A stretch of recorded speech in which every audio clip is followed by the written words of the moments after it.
দীপা, আমি আপনার দীপা। আমি আপনাকে নিয়ে যেতে এসেছি দীপা। অনুরাগের ছোঁয়া আজকের পর্ব। শুরুতেই দেখানো হয় দীপা রুডিকে ধরে ফেলতে নিলে রুডি সেখান থেকে দৌড় দেয়। তখনই রুডির মা সামনে এসে পড়ে আর দীপাকে বলে, এ বাড়িতে আসতে পারোনি, এর ভিতরেই গোয়েন্দাগিরি শুরু হয়ে গেছে।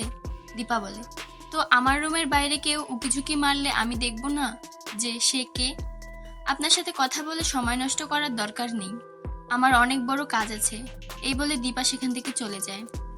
দীপা চলে গেলে সেখানে রুডি আসে।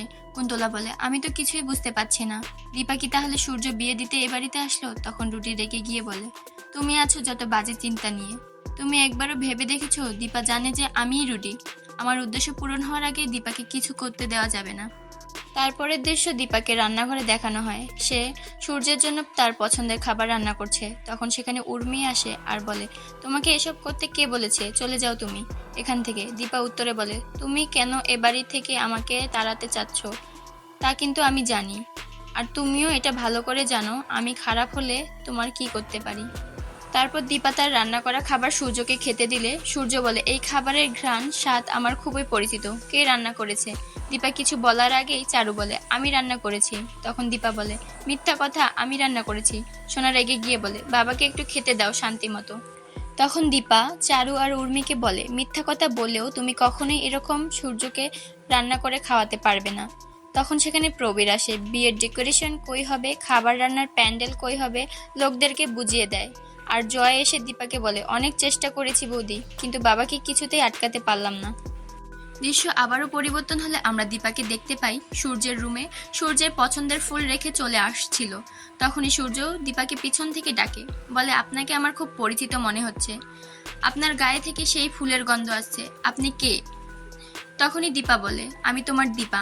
আর সূর্যের দীপার সাথে কাটানো মুহূর্তগুলো মনে পড়তে থাকে।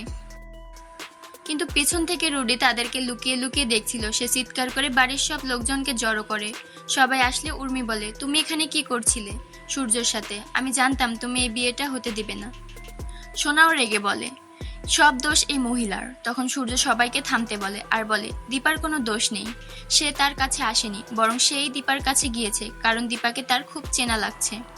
সূর্য দীপাকে জিজ্ঞেস করে, এই ফুলের সাথে তার কি সম্পর্ক? তখন দীপা বলে, এই ফুল আমি আপনাকে দিয়েছিলাম।